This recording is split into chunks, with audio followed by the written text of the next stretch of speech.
નમસ્કાર પ્રિય સાથીઓ, શું તમને ક્યારે એવું લાગ્યું છે કે જીવનમાં બધું હોવા છતાં મનમાં શાંતિ નથી?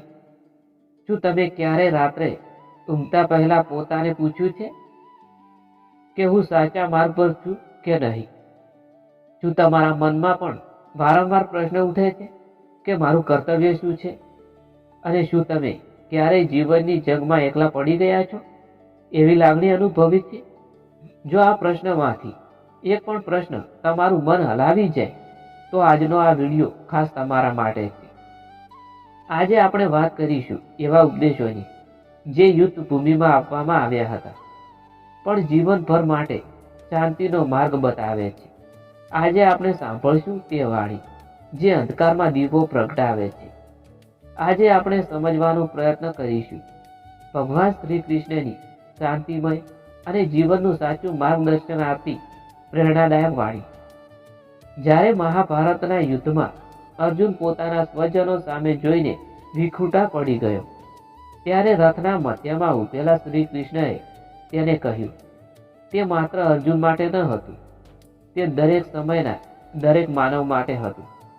મિત્રો, જીવન એક યુદ્ધ ભૂમિ છે.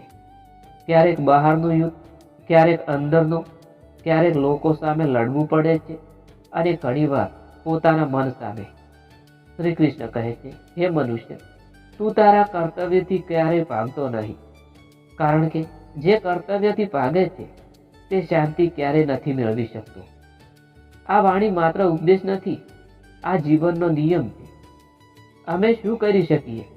જ્યારે મુશ્કેલી આવે છે આપણે ડરીએ છીએ, જ્યારે નિષ્ફળતા આવે છે આપણે નિરાશ થઈ જઈએ છીએ, જ્યારે લોકો સાથ છોડે છે આપણે તૂટી જઈએ છીએ.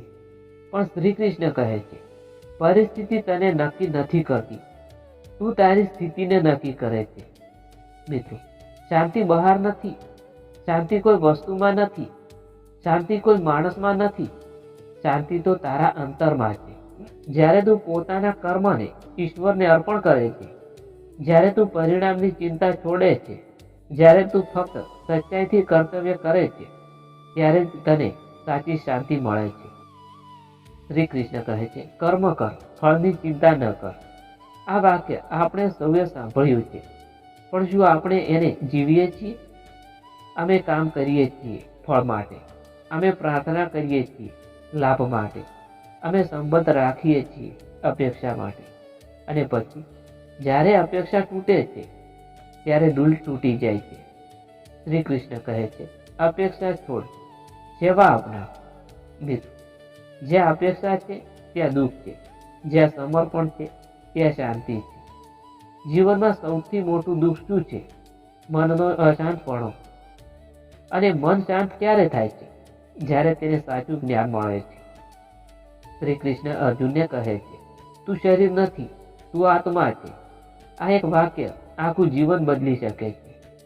અમે આખું જીવન શરીર માટે જીવીએ છીએ, સુંદરતા માટે, પૈસા માટે, નામ માટે, અને આત્માને ભૂલી જઈએ છીએ.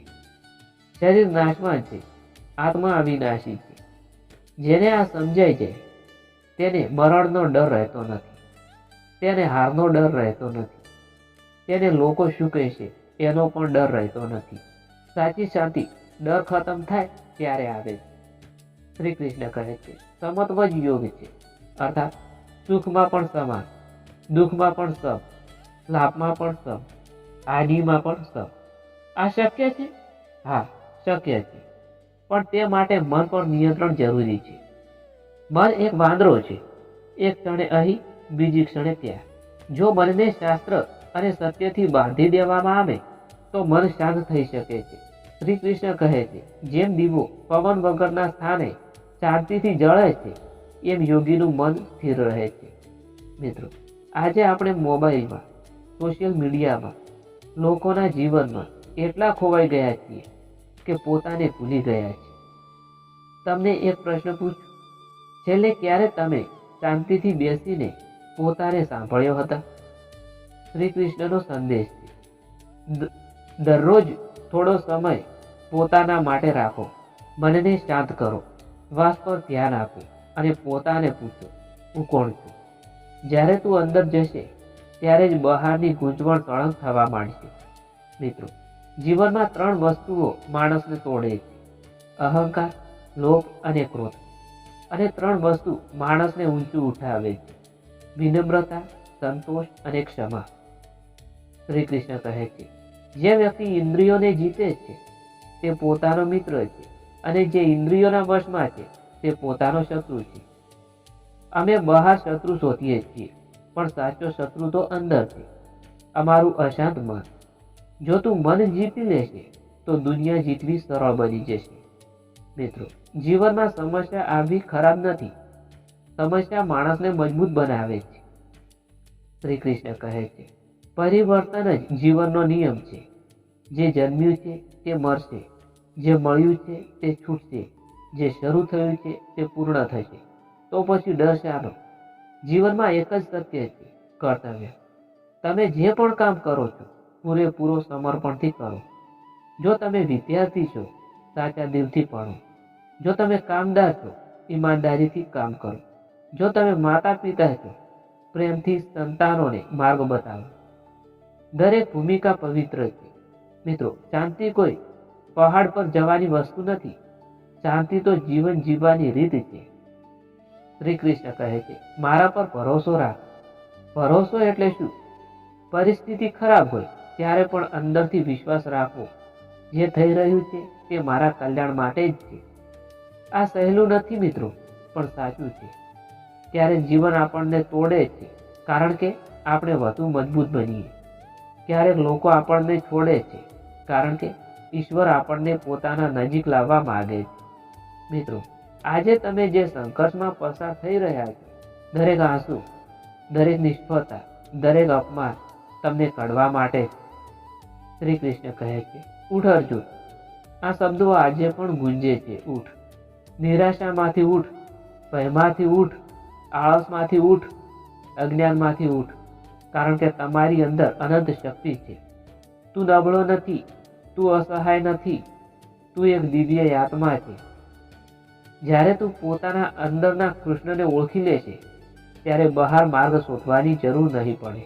જીવનનો સાચો માર્ગ શું છે? સત્ય, કર્મ, સમત્વ, ભક્તિ અને જ્ઞાન. આ 5 સ્તંભ પર જીવન ઊભું રહેશે તો કોઈ તોફાન તેને હલાવી શકશે નહીં. ચાલો અંતમાં એક પ્રાર્થના કરીએ. હે શ્રી કૃષ્ણ, મને પરિસ્થિતિ બદલવાની શક્તિ આપ. જે બદલાઈ ન શકે તેને સ્વીકારવાની સમજ આપ, અને બંને વચ્ચેનો ફરક સમજવાની બુદ્ધિ આપ. મિત્રો, જો આ વાણી તમારા હૃદય સુધી પહોંચી હોય તો આજે એક નિર્ણય લો.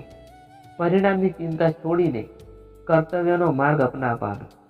જીવન યુદ્ધ છે, પણ તમે એકલા નથી. રથ પર હંમેશા એક કૃષ્ણ બેઠા છે. ફક્ત તમને વિશ્વાસ રાખવાનો છે. જય શ્રી કૃષ્ણ, જય શ્રી મહાકાળમાં, જય શ્રી સતીમાં, જય શ્રી